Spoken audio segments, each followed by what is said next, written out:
बिस्मिल्लाहिर्रहमानिर्रहीम सल्लल्लाहु अलैहि व आलिहि वसल्लम। याकूब बिन जाफ़र बिन सुलेमान बयान करते हैं, अमूरिया की जंग में वो मुअतसिम के साथ थे। अमूरिया की जंग का पसे मंज़र भी इंतहाई दिलचस्प है। एक पर्दादार मुसलमान खातून अमूरिया के बाज़ार में ख़रीदारी के लिए गई। एक ईसाई दुकानदार ने उसे बेपर्दा करने की कोशिश की और खातून को एक थप्पड़ रसीद कर दिया। लौंडी ने बेबसी के आलम में पुकारा, वाह मोतसमा, हाय मोतसम, मेरी मदद के लिए पहुंचो। सब दुकानदार हंसने लगे, उसका मजाक उड़ाने लगे कि सैकड़ों मील दूर से मोतसम तुम्हारी आवाज़ कैसे सुनेगा।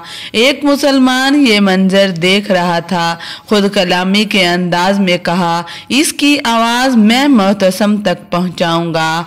वो बगैर रुके दिन रात सफ़र करता हुआ मोतसम तक पहुंच गया। उसे ये माजरा सुनाया। ये सुनना था कि मोतसम का चेहरा गुस्से से सुर्ख हो गया और बेचैनी से चक्कर जलाने लगा और अपनी तलवार लेकर ऊंची आवाज़ में चिल्लाने लगा, मेरी बहन, मैं हाजिर हूँ। उसने फौरन लश्कर तैयार करने का हुक्म दे दिया। मुसलमानों की आमद से खौफजदा होकर रूनी किला बंद होकर बैठ गए। एक बदबख्त रूनी हर रोज़ फसील पर नमूदार होता और रसूल सल्लल्लाहु अलैहि वसल्लम की शान में गुस्ताखी करता। मुसलमानों में शदीद इश्ताल फैल गया।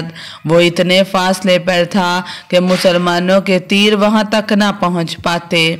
मजबूरन उसे उसके अंजाम से दो चार करने के लिए किला फतह होने का इंतजार करना पड़ा, जबकि मुसलमान की ख्वाहिश थी कि उसे एक लम्हे से पहले जहन्नम रसीद कर दिया जाए। याकूब बिन जाफ़र कहने लगे, इंशाअल्लाह मैं इसे जहन्नम वासिल करूंगा। उन्होंने ताक कर ऐसा तीर मारा जो सीधा उसकी शाहराह में घुस गया और वो तड़पा कर गिरा और वस्ले जहन्नम हो गया। मुसलमानों ने बुलंद आवाज़ में अल्लाहु अकबर कहा और उनमें खुशी की एक दहर लौट गई। मुअतसिम भी बहुत खुश हुआ। उसने कहा, तीर मारने वाले को मेरे पास लाया जाए। याकूब बिन जाफ़र मुअतसिम के पास पहुंचे तो उसने कहा, गुस्ताख़े रसूल को जहन्नम रसीद करने के अमल का सवाब मुझे फ़रोख्त कर दे। मैंने कहा, अमीरुल मोमिनीन, सवाब बेचा नहीं जाता। वो कहने लगा, अगर आप आमादा हों तो मैं 1,00,000 दरहम देने के लिए तैयार हूँ। मैंने कहा, मैं सवाब नहीं बेचूंगा। वो मालियत बढ़ाता रहा यहाँ तक कि उसने 5,00,000 दरहम की पेशकश कर दी।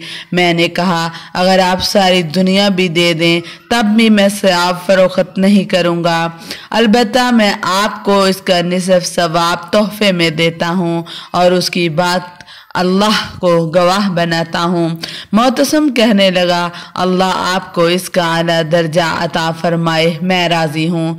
इस तरह की कहानियाँ सबक के तौर पर पेश की जाती हैं ताकि हमारे लोगों को इस तरह के अनमोल वाक़यात से इबरत हासिल हो और कुछ सीख कर राह रास्त पर आ सकें। अगर वाक़या मज़ीद